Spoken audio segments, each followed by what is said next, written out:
Olá, pessoal. Bem-vindos a mais um encontro com o canal Cérebro S.A. Inicio essa transmissão com a saudação Namaskar, onde a paz que habita em mim saúda a paz que habita você. A ideia, o tema da discussão de hoje é sobre esse aspecto. Deixa eu fazer compartilhamento dos slides. Então, a ideia é discutir esses três temas com vocês: proxemia, assertividade e cultura de paz para um mundo melhor. E aí eu inicio com essas três discussões, aliás, essas reflexões aqui. Então, os desafios atuais, e parece, no meu entender, parece que o mundo está desandando, né? Tem algo errado aí. E aí eu parto dessas três perguntas, né? Estamos ficando mais pacíficos ou mais agressivos? Só assistir meia hora de noticiário, conversar meia hora com alguém sobre o que aconteceu no dia, que a gente já fica a par dessa resposta. O que nós queremos da vida? Queremos uma vida pacífica ou queremos uma vida belicosa e conflituosa? Provavelmente a maioria vai responder que quer uma vida pacífica, embora digam que estamos em relações tóxicas. E essas relações tóxicas podem ser evitadas, né, ou até atenuadas, e esses são alguns desafios de abertura da apresentação de hoje. Então, quero falar sobre esses três conceitos, né? Então, o conceito de proxemia, ou proxêmica, o conceito de assertividade e cultura da paz. E, no final, essa fala vai acabar sendo um convite para nós vivermos esses três pontos aí. Então, primeiro, o conceito de proxemia não é só a distância física, mas é a distância psicológica, né? Duas pessoas podem estar meio metro uma da outra, mas estarem emocionalmente distantes, né? E pessoas podem estar milhões de quilômetros distantes, mas psicologicamente próximas, né? E a proxêmica ou proxemia foi proposto por Edward Hall, né? E aí eu confesso que é a terceira vez que eu estou gravando esse vídeo. O primeiro eu tinha trocado o Edward Hall por... esqueci do outro Hall lá. Depois acabei fazendo uma confusão. Depois fui gravar de novo, os slides ficaram fora da formatação. Então, essa é a terceira. Bom, parênteses à parte. Lá em 1966, o Eduardo Hall escreve o livro, né, A Quarta Dimensão, onde ele traz esse aspecto, né? Na relação humana tem a distância psicológica.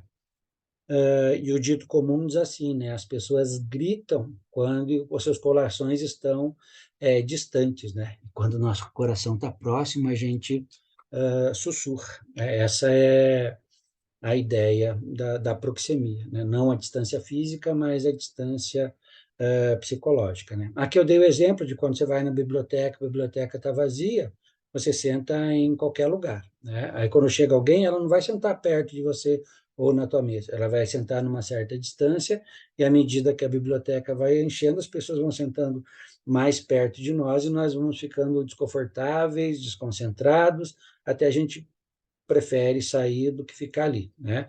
No ônibus também, né? Quando você entra no ônibus, ele está vazio, caso raro, né? Mas tem o teu lugar, e quando alguém entra, ela não senta logo do teu lado, né? Ela vai sentar numa certa distância. Então, a gente vai ter esse processo de aproximação, né? Gradativa, e afastamento gradativo também. O conceito de assertividade vem das formas de interação, e lá na década de 30, né, o Andrew Salter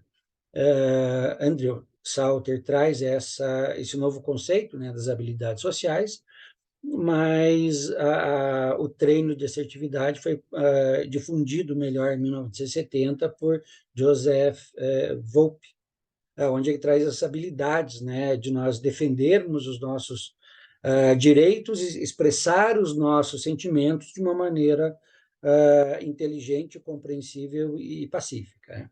A grande questão é que nós somos pouco assertivos. Os nossos comportamentos são predominantemente agressivos, que o nome técnico é de comportamento extrapunitivo, né, uma ação extrapunitiva, ou nossos comportamentos são passíveis, chamadas de intrapunitivo, onde nós nos submetemos à situação. Então, no comportamento agressivo, a pessoa nega outro e tem uma imposição do seu comportamento, e no comportamento passivo, a pessoa aceita aquilo, mas nas duas situações, tanto no passivo quanto no agressivo, há um desconforto emocional, embora tirando, né, algum quadro de transtorno de personalidade, onde a pessoa tem um comportamento extra-punitivo e não sofre por isso, as pessoas educadas e mais socializadas, elas têm um desconforto quando têm um comportamento agressivo e não assertivo.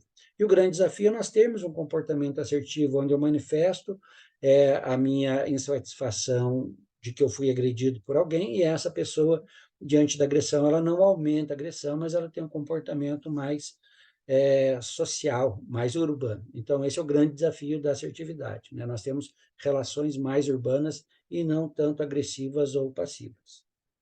A outra questão, o terceiro item, é a cultura da paz, né? Onde as relações proxêmicas e assertivas criam uma harmonia entre as pessoas, e que foi o Johann Galtung, em 1959, quando ele faz o Instituto dos Estudos da Paz e começa a se preocupar com isso, veja, né? Que é no pós-guerra, e uma preocupação onde as relações das pessoas sejam mais pacíficas e harmoniosas, e a base para isso é a proxemia e o comportamento assertivo. Então, são esses três parâmetros que eu convido vocês a refletirem sobre esse problema que aparece, né? O mal-estar social e as relações adoecidas. Como é que você classifica as relações sociais pessoais tuas, né, com outras pessoas e das outras pessoas entre si? E uma coisa que eu vi é que as pessoas querem todos os seus direitos, exigem os seus direitos, mas na hora de cumprir os seus deveres, ou serem responsáveis pelos seus deveres, não querem nenhum, né? Então, vejo uma desproporção entre os desejos de ter os seus direitos atendidos, mas um desejo de não cumprir os seus deveres. E aí as pessoas dizem assim: estou lutando pelos meus direitos, mas de uma forma assertiva, geralmente de uma forma agressiva, né? Mas que essa luta pelos seus direitos seja de uma forma educada, né? Sem ferir ou negar o direito de outras pessoas. E aí a gente vê, né, um egoísmo exacerbado, né? O eu acima de tudo, uma autoestima, né, e uma autovalorização distorcida, né? Olhe bem essa charge ali que mostra, né, uma violação de direitos, e o rapaz feliz lá dentro do carro, ou seja, né, eu estou cuidando de mim, mas ele não está cuidando do entorno. Então, por isso que eu falei que as relações sociais estão adoecidas. E aí eu vejo que são três focos, né? A relação comigo mesmo, como é que as pessoas têm vivido dessa maneira, um autocuidado, como eu falei agora, exacerbado, ou um sofrimento.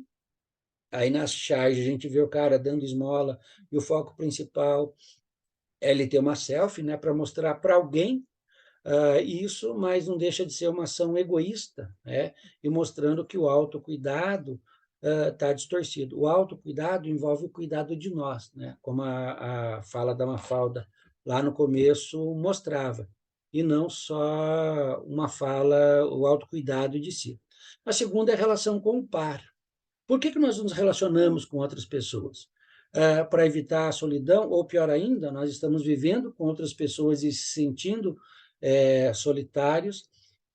As relações de dois a dois têm sido uma relação de possessão ou de submissão, ou seja, de novo, uma relação de desigualdade. Isso é um sinal que as relações entre os pares não estão saudáveis e precisam ser pensadas sobre isso.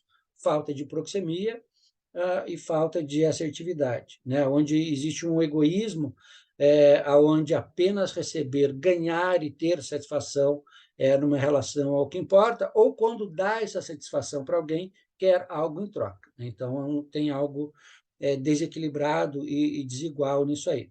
E terceiro, a relação com o grupo, onde o altruísmo predomina sobre, aliás, onde o egoísmo se sobrepõe ao altruísmo, ou então o altruísmo de uma forma distorcida. Né? E aí, na charge, o padre dizendo que a desigualdade social é um pecado, e ele mostrando, né, que os pobres, que são vítimas da desigualdade social, sendo eles os pecadores. Né? Eu vou usar o termo de dispatia daqui a pouco para mostrar isso. Né? Uma inversão de valores onde você não é simpático, não é empático, né? Mas é muito mais do que antipático. Né? Você faz uma inversão de valores como se você fosse a vítima do comportamento errado que você tem, que nós temos. E aí os sinais desse adoecimento social, né? Tanto individual, entre os pares e social. Uma exacerbação dos ismos, né? O quanto que o fanatismo tem crescido, o racismo, o fetichismo, o sexismo, o idealismo, então, né, um predomínio de algumas ideologias conflituosas e às vezes até distorcidas. Então, esse é o grande desafio que nós temos com esses ismos, para não cair em ações de segregação, de divisão social, de uma hierarquização de que nós somos superiores, ou uma elitização do comportamento entre grupos e subgrupos, que acaba tendo um processo de agressão coletiva e imposição de uma submissão a outras pessoas. Vejo, né? A assertividade some nesse contexto.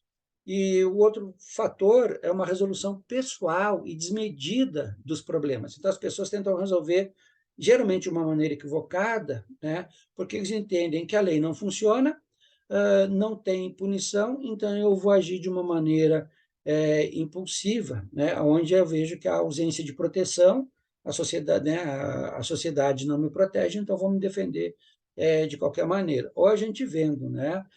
O quanto de impunidade acontece nesse país, ou a injustiça da justiça, que a gente vê coisas absurdas é, ficando impunes, né? Se não dá nada, né? Fica por isso mesmo. E acaba gerando uma reação de vingança e o surgimento de justiceiros, que não é nada saudável. E depois nessas posições mais exacerbadas de fanatismo, negação do outro, ausência de alteridade, como eu falei, é dispatia. Né? A pessoa que agride se sente vítima da agressão, a pessoa que marginaliza se sente agredida por aquele que foi marginalizado, a pessoa que ele discrimina se sente agredida por aquele que foi discriminado. Então, parece que a gente está numa inversão de valores absurda e doentia. E aí, para finalizar, mais uma pergunta. Todos queremos um mundo melhor, mas nós agimos para um mundo pior. Então, o convite da proxemia, da assertividade e da cultura da paz é que a gente vá nessa direção, né, de construir um mundo melhor. E aí a gente tem o problema, a fronteira entre certo e errado, que o próximo vídeo eu vou discutir isso, né, a partir do conceito de dispatia, onde as relações e os valores parecem que estão invertidos ou confusos. E nós não sabemos mais o que fazer, nem como fazer, e acabamos, às vezes, virando justiceiros ou agindo de uma maneira inadequada, né, antissocial. A solução, a proxemia, onde nós aprendamos a respeitar o espaço e as ideias divergentes, sem virar isso motivo para agressão ou se sentir agredido. A questão da assertividade, né, ser menos agressivo e menos passivo, mas mais assertivo, e a ideia da cultura da paz, né, sermos menos egoístas e mais altruístas. Mas eu vejo pessoas sendo altruístas. Sim, mas são núcleos isolados, pequenos nichos, mas se você olhar de uma maneira mais geral, parece que está escasso, né, esses núcleos de paz. E os agentes somos nós, né? Ou você é parte do problema, ou você é a parte da solução, e comece a ver nas suas relações, todas, né, mas principalmente as conflituosas, se você está participando da solução ou se você está contribuindo para o problema e para o conflito.